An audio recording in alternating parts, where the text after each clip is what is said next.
All right, Church on the Net, take 2, because the last one didn't go through. Welcome to Church on the Net. I wanted to talk to you about more of how we live and how we act out our faith.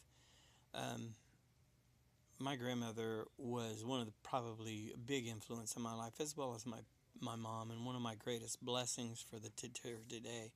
Not only her, but all my grandparents. But Grandma Parks, which we called Mamaw Parks, lived her faith. Her favorite song was, or hymn to sing, was Blessed Assurance, which goes, Blessed Assurance, Jesus is mine. Oh, what a foretaste of glory divine, heir of salvation, purchase of God, born of his Spirit and washed in his blood. But this is the main thing that stood out, was the chorus. This is my story. She would belt this out. This is my story. This is my song, praising my Savior all the day long. This is my story. This is my song, praising my Savior all the day long. And I want you to understand, she had a hard life. She was raised by my great-grandfather, who was a Pentecostal preacher, who was a good man, Grandpa Dooley, James Dooley. But at the age of 12, her mother accidentally drank some cleaner instead of medicine because she was delirious with the fever. And so my grandmother Parks lost her mother at the age of 12 and basically raised her siblings. Now, my grandfather did remarry, again, a girl about her age, a little bit older, very close to her age, and had a whole another family. But I believe that Grandma Parks took care of her siblings all the way until her last days. But she did that for everybody. I can remember running my 10-mile route. Her house was the halfway point. And at the beginning of getting to her house, she lived on Miracle Mile, was this vicious straight uphill.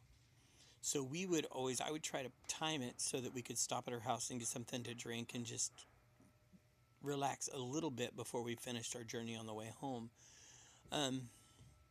And she would always treat my friends with respect and love as she would. She loved her grandchildren. She loved her in-laws and outlaws. My father was their son-in-law, but he was treated just like one of the family.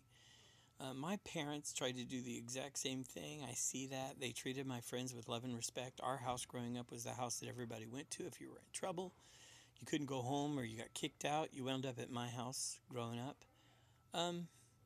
Just she lived her life. She gave a full example of John 3:16, where God so loved his world that he gave his only son, that if we just believe in him, we'll have everlasting life. She lived that way every part of her life. So my question today, because she is my blessing, all my grandparents are my blessings today. She is my blessing today because while they didn't have much money, we never knew it. Along with my parents, we never had much money, but we never knew it. We never knew it. They made it work. Something that I hope I've passed on to my children. But are we living our faith? When we're in the struggle, and I know I'm guilty of acting kind of crabby when I think that stressors are coming and not giving it to him, but they lived their faith. They walked and talked. There's another song that she loved that was, He walks with me and he talks with me. And he tells me that I am his own. And the joy we share as we gather there, talking about her and Jesus, or us and Jesus, no other has ever known, because it's very personal. So how is your relationship with Christ? Is it personal? Is it personal? See, I talk with him every day. And whether you think I'm crazy or not is your decision, but I know he talks back to me. I hear his voice. Some people say, why do you do the things you do? That's the reason. Because I hear his voice. And how do I know it's his voice? Because I back it up by his word. You've got to know his word. I'm not perfect, but I want to challenge you today. Are you living within arm's reach of the Savior? See, my goal for you is, my guys in DLM and girls, people that I hope I'm ministering to out there, is that you get so close to Christ that you're enveloped in his love and you can just touch the hem of his garment. Because if I can get you at that place, then it's no harder for you to believe that when you see him on that day, you're going to be able to give him a great big bear hug. I pray for each of you daily. I know that you may think that's crazy, but if you're receiving this, I'm praying for you. And not thinking that you're doing anything bad, but praying that God restores and develops and creates his heart within you, that you can be the men and women that he created you to be, because that's where true happiness comes from. I love each and every one of you. This is a short one, but my blessing today is my grandparents and the heritage I've received through a long history of great grandparents. Not perfect, but my ancestors, were driven and passionate. That's one thing I can say that they definitely passed on to me, that I passed on to my children, almost to a fault, but it's a good thing.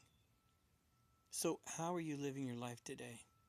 Are you living it for him or for yourself? How will you live your life? My goal is that you find true happiness in knowing who Christ is and who he is for you. That's a choice you have to make for yourself. No one can make for you. I love you each and every one. Have a blessed Sunday. And this is Church on the Net.